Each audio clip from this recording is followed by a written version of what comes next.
Olá, sou o Marcos Trindade e estamos começando o programa A Hora do Seu Melhor Amigo. Um programa feito especialmente para você que, assim como eu, ama animais. E hoje estou recebendo um homem que desde criança ama a causa animal. E, claro, faz disso a honra de trabalhar até hoje. Estou recebendo hoje Alex Zekir. Tudo bom, Alex? Tudo bem. Tudo bem, bem-vindo ao programa A Hora do Seu Melhor Amigo. Obrigado. Primeiro programa hoje, né? Começando aí com dupla, essa grande presença do sinotécnico, né? Sinotécnico aqui, Alex Zekir. Então, Alex, gostaria que você falasse um pouco mais da sua história como sinotécnico, né? E até chegar aí ao bem-estar animal hoje, né? Que é aqui de Canoas, né? Perfeito. Um pouco da sua história. Tu bem comentou desde criança sou até hoje. Né? Sim, sim. Mas tive a felicidade de fazer, né, essa paixão que tem pelos animais e pela questão animal, fazia uma profissão de fé. Né? Isso já vem de muito tempo. Eu acredito assim que vem de família, né? Isso está no DNA. A família toda vem assim, tem essa ligação, esse envolvimento emocional com os cães. Né? Mas se for relembrar a história, é difícil para mim falar porque eu trabalho numa equipe e é uma equipe maravilhosa, né? E a gente sempre, quando vai enaltecer o trabalho, a gente usa sempre o nós, né? Uhum. Nós fizemos, nós conquistamos. Equipe, né? Equipe é sempre importante. o trabalho de equipe, né? E para mim é difícil falar um pouco eu, né? Mas a questão é essa, né? Penso assim, eu sempre me considerei hoje está intitulado PVI, Protetor Voluntário Independente, né? Sim. Isso para mim sempre foi uma necessidade emocional, até a gente poder contribuir de alguma maneira para a questão animal, principalmente animais domésticos e domesticados nas grandes cidades, né? Que é um problema, que até uma epidemia nas grandes metrópoles. Né?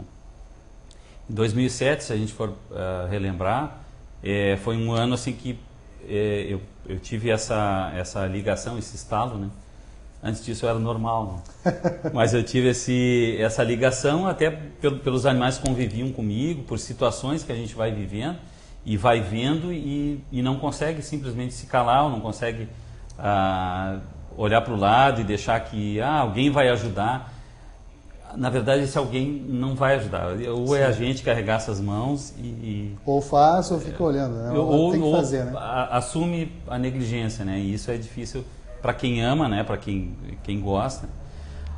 Em 2009 foi um divisor de águas, né? Para a gente que acompanha, para quem acompanha a questão animal aqui no Rio Grande do Sul, em 2009 foi um divisor de águas com a Lei 13.193, que aí obrigou o poder público a ter que trabalhar com controle populacional, né?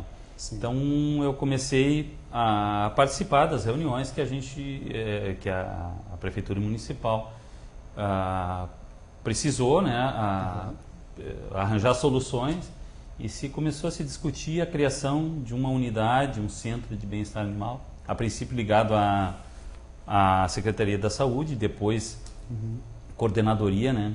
Então é uma coisa bastante antiga. Foi aí que começou o bem-estar animal, vamos dizer assim? Exato. A unidade de bem-estar animal foi criada em fevereiro de 2011. O meu trabalho como protetor voluntário, ele já vem de muito tempo, mas em 2010, aí por uma conjunção de planetas, aí eu consegui contribuir, usar a minha posição como agente público. Eu sou funcionário há 20 anos, né? Mas aí eu consegui usar a experiência que eu tenho com cães, né, com animais domésticos, e levar isso para dentro do meu trabalho como funcionário público municipal. Sim. Em 2009, aí fomos, o plural, né? Uhum. Eu fui para a unidade, a princípio a unidade de controle de zoonose, levando na bagagem uma série de mudanças, de paradigmas que não foram muito bem aceitas no início, né? Então essa mudança de paradigma que persiste até hoje, eu acho que vai muito, muito longe ainda, né? Até conseguir com que seja unanimidade, assim, que as pessoas entendam que os animais são seres sencientes, que são detentores do direito à vida e que têm o mesmo leque assim de emoções que o ser humano tem. Claro. Dor, medo, frio, amor, ódio talvez não. Eu acho que o animal, o ódio, ele não consegue guardar rancor. Né? Isso, A gente trabalha com cães assim de potencial agressivo, que tu vê assim que eles tiveram um histórico de agressividade, mas no momento que tu mudou a ação, mudou também a reação. Isso, Uma lei inexorável de ação e reação, sempre, né? talvez sempre assim. rege o universo todo. Isso. Então, com os cães, eles não guardam rancor, eles estão sempre dispostos a aprender alguma coisa nova. Tu aprende, nós aprendemos muito mais com eles. Muito Eu mais sou sinotécnico claro. também, né? E nós aprendemos muito mais com eles do que a gente, né, pode imaginar. E pode ensinar. Isso. E as rotinas no bem-estar animal de Canoas? Bom, nós tivemos assim, no ano de 2013, nós tivemos, a unidade foi criada em 2011. Né? Então, ali, aquele trabalho que eu vinha fazendo como voluntário, passou então a ser oficializado dentro da unidade de bem-estar animal criada em 2011, ligado à vigilância sanitária. Ainda um apêndice da vigilância sanitária. Alguns pensavam até que era um apêndice inflamado, assim, né? Porque essas mudanças de paradigma, elas levam um certo tempo, né? Em 2013, início de 2013, nós tivemos a felicidade de ter um upgrade, né? Foi criada a Coordenadoria do Bem-Estar Animal.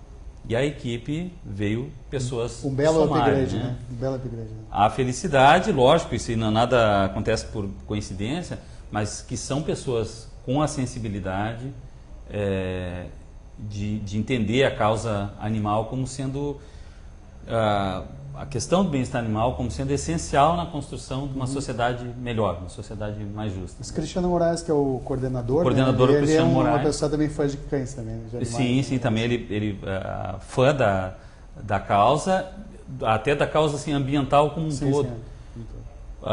Vou falar um pouquinho do Cristiano aqui, né? Mas vou falar bem dele. Ele entende o meio ambiente como sendo, e eu acho que nós também devemos aprender com isso, o meio ambiente como sendo o todo, não o homem inserido no meio ambiente, mas o homem como parte do meio ambiente, né? Nós não estamos sozinhos nesse planeta, não somos a única espécie, apesar de pensar que somos a espécie dominante, mas não somos a única espécie nesse planeta, então a gente é obrigado a respeitar porque vivemos do meio ambiente, né? Somos também o meio ambiente. Sim, ótimo. Então, em 2013 a gente teve esse upgrade aí, a equipe melhorou bastante, obviamente a demanda aumentou, né? E nós, recentemente, a gente começou a teorizar, né? E aí definimos a rotina em 6 R's, né? Que é o início, a recepção, que é a maneira de lidar com o público, o resgate do animal, né? Retirando ele daquela situação desassistida, desamparada que ele está, em situação de rua.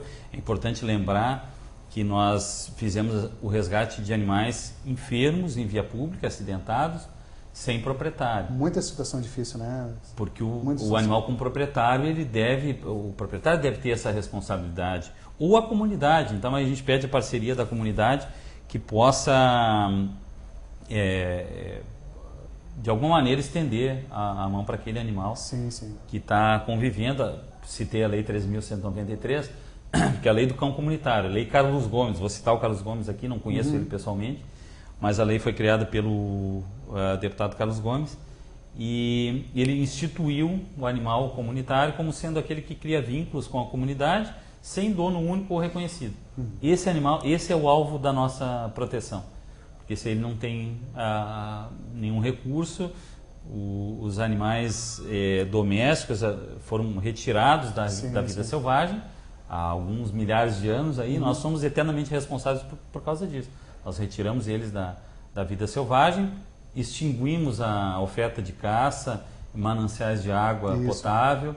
Então, por isso a gente tem Destruímos o meio ambiente deles. Destruímos o ambiente favorável, que fosse compatível com a vida deles em um estado selvagem. Então, por isso nós somos eternamente responsáveis por eles, né? Então, recepção, resgate, recuperação, que aí é o trabalho do veterinário e da sua equipe.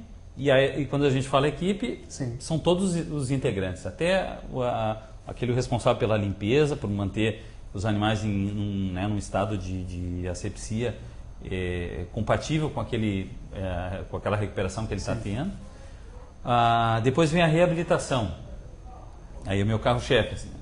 A gente pega um animal em situação, cão ou gato, que ele já sofreu muita coisa. Né? Então a bagagem que ele tem, o entendimento que ele tem daquele ser humano que está lidando com ele, é de agressividade, insegurança. Então ele tem que responder com a vida dele foi isso, né? Situações de violência, situações difíceis. Exato, E depois no tratamento, até é difícil a gente explicar para o animalzinho que aquele remédio que ele está tomando, amargo, vai ser para o bem dele. E aí o trabalho maravilhoso do veterinário, porque o paciente dele não diz se está sentindo dor, exatamente. Ele não consegue convencer né, a tomar um remedinho que aquilo ali vai fazer bem para ele. Então tem toda uma questão assim de reabilitação psicológica. Sim, sim. Depois disso vem a reintrodução.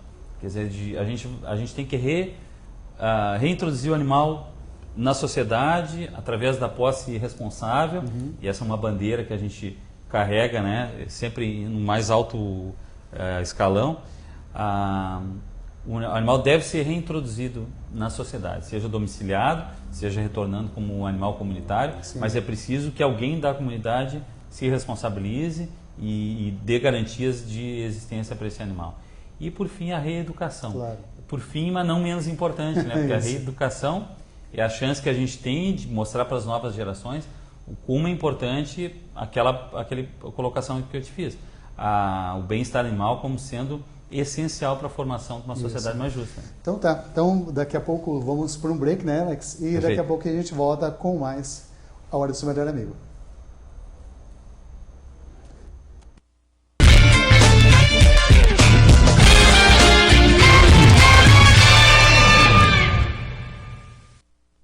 Essa é a RCT, Rede Comunidade de Televisão, um canal com conceito moderno, trazendo o melhor das séries de sucesso em todo o mundo e notícias da nossa gente, com um enfoque sério e imparcial, telejornalismo regional, com as notícias das cidades de abrangência da RCT, seriados que fizeram e fazem sucesso e que conquistaram uma legião de fãs em todo o mundo.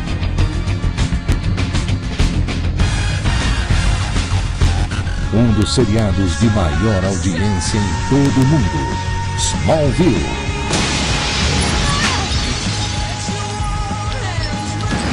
Eles são divertidos e topam qualquer coisa. 2.5 Men. Ei, tá fazendo o quê? Tentando achar uma conexão plausível entre meus jingles e a Revolução Industrial.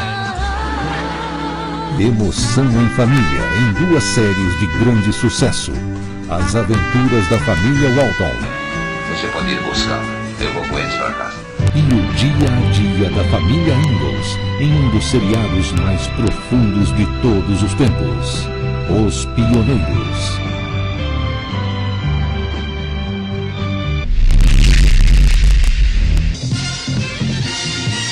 Os Patrulheiros da Califórnia em Grandes Aventuras.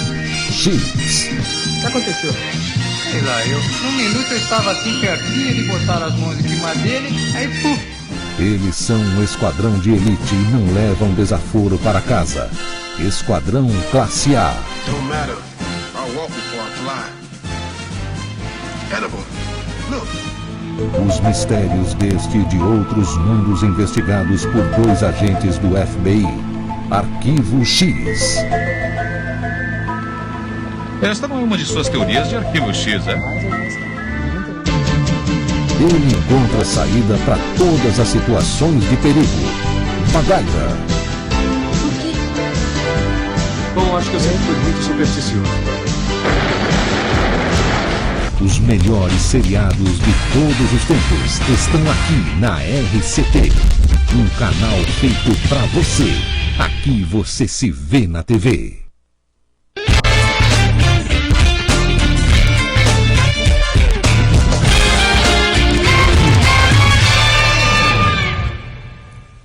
Bom, estamos voltando aqui com o programa A Hora do Seu Melhor Amigo, com esse bate-papo gostoso aqui com o Alex Zekir, nosso sinotécnico, né, do bem-estar animal. Então, Alex, vamos falar agora sobre etologia? Perfeito. É um assunto que me agrada bastante. Isso. A etologia, né, por definição, é o estudo do comportamento animal, né, como um todo. Nós colocamos lá, introduzimos essa maneira de lidar, que é chamado manejo etológico. Se a gente for, novamente citando a Lei 13.193, ela cita assim, que é necessário, a partir de 2009, métodos protetores de manejo. Então, quer dizer, foi a pá de cal sobre a carrocinha. Né? Sim. A carrocinha faz parte do passado, né, aqui no Brasil, até no mundo inteiro, ainda tem países que tem essa prática, né? Mas o nosso centro de bem-estar animal não funciona como um depósito de animais. Né? Então, obrigatoriamente, por questão legal, o manejo etológico precisava ser implantado. Né? Então, uma das bandeiras que eu levei na bagagem era o manejo, quer dizer, a maneira respeitando o comportamento animal. O manejo etológico, então, por definição, é o método de lidar com animais respeitando o seu comportamento natural. Né? Eu cito muito a palavra respeito, né, porque eu gosto de pensar que o amor aos animais ele é opcional. Cada um, ninguém é obrigado a amar os animais. Né? Pessoas que não dão muita importância e acham que são felizes assim. Existem pessoas que não gostam, inclusive, de animais. Pessoas que não gostam, né? Exato. Tem pessoas que não gostam nem desgostam e tem pessoas que não gostam. Mas eu penso assim, amar é opcional, agora respeitar é obrigatório. Tá. Então, respeitar os animais ou respeitar o ambiente como um todo, isso é obrigatório. Seja pelo bom senso, seja pela força da lei. Né? Então, nós levamos o manejo etológico como uma maneira de lidar com os animais assim, com boas práticas para facilitar o trabalho do veterinário, das pessoas que estão tratando da saúde do animal e para que não cause, né, nesse manejo, não cause traumas, que quando chegar naquele Rzinho lá da reabilitação, as coisas se tornem mais difíceis. Né? Então, a respeito da psicologia canina. A gente fala muito de cão, mas animais domésticos, animais que fazem parte da rotina diária no centro, ou até da rotina diária de todos os protetores, voluntários independentes ou membros de associações e ONGs, 99% são animais domésticos e domesticados, cão, gato ou cavalo. Animais silvestres, felizmente, né, fazem parte de uma menor preocupação, porque eles devem permanecer no seu estado selvagem, né? Mas a cidade vai expandindo cada vai vez tirando mais. Espaço cada vez mais, vai tirando áreas espaço, verdes, que era o habitat natural desses animais. Isso. Então, volta e meia, algum animal silvestre, marsupiais, como gambá, ou alguns pássaros, algumas aves de rapina, ou até pequenos primatas, às vezes sofrem com a expansão urbana. E esse é o manejo etológico. Isso. A questão do abandono, Alex, como é que hoje está sendo lidado? O abandono é o que nos preocupa. Eu acho que é o proto-problema, é o início de principal, todo o né? Isso é a preocupação nossa com a educação ou reeducação. Porque o abandono, animal não dá em árvore, né? Cachorro não dá em árvore, gato não dá em árvore. Ele teve algum dono, ou ele, ou os seus antecessores, né? Tiveram algum dono que não quis esterilizar, ou que não quis tratar, ou que adoeceu e acabou sendo abandonado. Os motivos para abandono são inúmeros. A gente conseguiu catalogar assim, uma meia dúzia de desculpas, que não são desculpas, né? não justifica, e variações dessas desculpas. Qual é a principal delas? Qual a principal delas, desculpa? A família vai se mudar e não pode mais ficar. Tem aquela história da praia, né?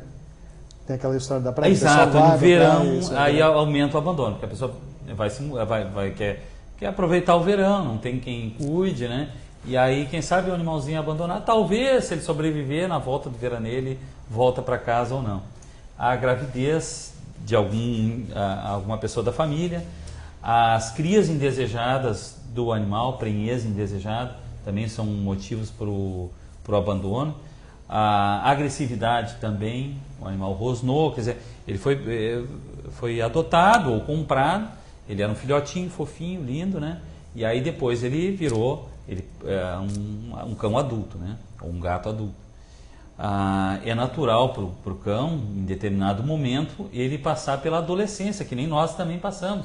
E na fase da adolescência nós estamos tentando afirmar a nossa dominância, a nossa superioridade. E é uma fase muito difícil, porque geralmente as pessoas procuram um sinotécnico em função dessa situação. Exato, aí eu só não sei o que aconteceu. Meu cão, meu gato, gato endiabrado, meu cão mudou os hábitos. Assim, a primeira coisa é a esterilização. Se a gente for... Todos esses motivos que eu te disse, nenhum é justificado. Nem legalmente, nem moralmente, eticamente, nenhum desses motivos pode servir como justificativa para o abandono. Se de repente a pessoa, isso a gente dá um espaço lá nas feiras que ocorrem toda semana, se a pessoa por algum motivo justificado ou necessário, ela não pode ficar com um animal, então é dado espaço da feira para que a pessoa, de maneira responsável, leve o seu animal, esterilize, leve o seu animal na feira. Conseguiu doar, beleza, não conseguiu, volta semana que vem. Nós estaremos todos os sábados lá para dar uma chance melhor para esses animais, para dar uma vida melhor para esses animais. E as pessoas que, aí vai do caráter, aí tem a frase do Gandhi, né?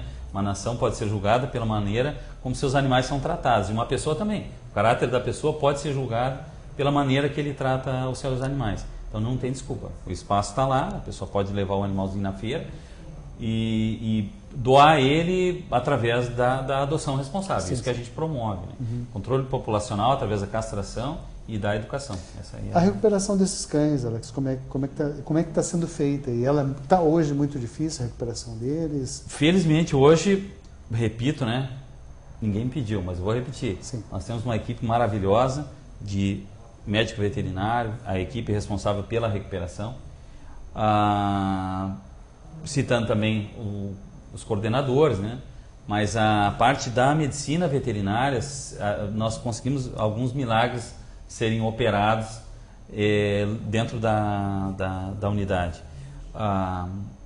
Animais que chegam assim numa situação que talvez uma clínica particular não teria a mesma chance, que lá dentro o nosso veterinário acaba conseguindo soluções, né? Cirurgias ortopédicas que antigamente, eu não vou entrar na parte do Diego, talvez um dia ele vai vir conversar contigo que ele vai te explicar melhor, mas são cirurgias complexas que até pouco tempo a solução a gente sabe qual é que era. Né? Anterior a 2009 a solução era a mais fácil e a menos ética possível. Isso. Eu vi um São Bernardo abandonado que estava no estado deplorável e o pessoal levou. Ele tratou bem. Lá na unidade, foi adotado. Outro bicho, Frodo. Né? Outro, né? Bonito. Sim, ele se recuperou muito bem, ele chegou num estado terrível e ele foi tratado lá dentro da unidade, foi feita toda a recuperação dele, a ressocialização e hoje ele está adotado, feliz e contente. Eu fui ver ele. Coisa boa. Há alguns meses de praxe, assim, os animais a gente fazer uma visita pós-adoção. É uma necessidade que a gente tem. Até porque essa atenção. Num período que o animal está lá, nós que lidamos com ele diariamente, criamos um vínculo emocional que não se quebra nunca. É verdade. Eu tive animais assim que foram doados há 3 anos atrás e as pessoas ainda me ligam. Hoje chegou a Pirulita, né? Uma cachorrinha que foi adotada exatamente 1 ano atrás. Pirulita. A dona foi lá, nos levou para mostrar, ela foi viajar com ela agora para a praia, foi junto, foi para o Rio de Janeiro e ela foi junto. Ou seja, olha a responsabilidade dessa família, né? Eles não vão levar a cachorrinha junto, né? E a Pirulita está lá feliz e contente e foi recolhida, havia sido recolhida, foi tratada lá na unidade, foi adotada e hoje está muito feliz com a sua família. Essa visita a gente faz regularmente. Cães agressivos, Alex, assim... Como que eles chegam assim? Chegam numa situação assim, querendo morder tudo, assim, e fazer tudo e nem quer ver o outro pela frente, muito menos gente. O que acontece? Tem animais com um histórico que a gente desconhece, o histórico, desconhece como é que ele passou a infância e a adolescência, para chegar nessa fase adulta, a comunicação do cão com o mundo é pelo focinho. Isso. É faro, mas é muito mais faro do que boca, né? Aquele animal que quer morder tudo, quando ele é pequenininho já tem que ser corrigido. Com técnicas, né, de condicionamento operante, com técnicas de reforço. Aí o adestramento, né? Aí entra o adestramento. É a maneira que esse animal deve ser lidado desde a infância. Mas como eles chegam lá adultos, a gente não sabe qual foi o histórico. Então é preciso, na reabilitação, uma dose maciça de carinho, paciência, amor, respeito, disciplina também, mas nunca com agressividade. A gente tem que tirar a agressividade dele, não colocar mais. Né? Aí entra a ressocialização dele. E entra a ressocialização. Porque eu digo assim, eu já tive uma cota gigantesca de mordidas, mais do que a maioria dos seres humanos já teve. Mas todas as vezes que eu fui mordido, foi por culpa minha. Sim. Tem poucas verdades absolutas no mundo, mas quando há um episódio de mordedura, o culpado é sempre o homem. É alguém que fez o que não deveria ter feito ou não fez o que deveria ter feito. Tem que ter muito equilíbrio, muita calma. Equilíbrio emocional. Equilíbrio emocional. Faz 15 anos que eu trabalho com isso e fui mordido uma vez só no dedo. Exatamente. Tem muita calma, né? Não foi sorte. Teve sorte, mas não foi sorte. Sim. Foi técnicas Calma. de segurança, de lidar com um animal que tu desenvolveu. Como a gente resgata muitos animais em situação bastante complicada, a gente já tirou cachorro de cima do telhado. Entendeu? Eu participei uma vez de um resgate. De cima do telhado, vai explicar isso. Dá um capítulo só para explicar isso. Né? Uhum. Então, às vezes, acontece aquela quebra de técnicas obrigatórias de segurança e acaba... Isso. Mas eu digo assim, todas as mordidas que eu levei, a culpa foi minha. Quem é o animal mais racional da dupla entre o homem e o cão? É o homem, né? Então, a gente tem que criar técnicas, né? Para que isso aí não aconteça. Isso. Bom, e estamos quase chegando no final aqui do programa, né? Mas, Alex, eu gostaria de ter uma consideração final, um recado final, para quem nos está assistindo em casa, né? E sentado no seu sofá, curtindo o programa A Hora do Seu Melhor Amigo, um recado final aí para os ouvintes, né? Posso dar 2? Pode. Primeiro, aquilo que eu já te falei. Amar é opcional, mas respeitar é obrigatório. Mas eu queria que a gente lembrasse uma coisa, ficasse uma coisa no ar aqui. Nós não somos as únicas criaturas vivas nesse planeta, não vivemos sozinhos aqui. E pensamos que somos a espécie dominante. Mas o que a gente deve, então, como espécie dominante? Preservar a vida até na sua manifestação mais frágil, né? Até o ser mais frágil da criação deve ser protegido, é alvo, é objeto de proteção sempre, né? Então esse é o recado que eu gostaria de deixar. Isso aí. Bom, Alex, obrigado pela sua participação, obrigado. Também vamos te convidar para outras vezes estar aqui. Também o papo é muito interessante, né? Muito bom. E estamos encerrando aqui e antes só uma dica: respeite o seu mascote, tenha amor por ele, né? Essa dica. E antes de comprar um cão, pense bem, dá uma voltinha na rua, dá uma olhada em quantos estão abandonados na rua, né? Então, antes de comprar, pense e adote. Muito obrigado, Alex, muito obrigado a vocês de casa e na próxima terça, nesse mesmo horário, mais um programa A Hora do Seu Melhor Amigo. Muito obrigado pela audiência.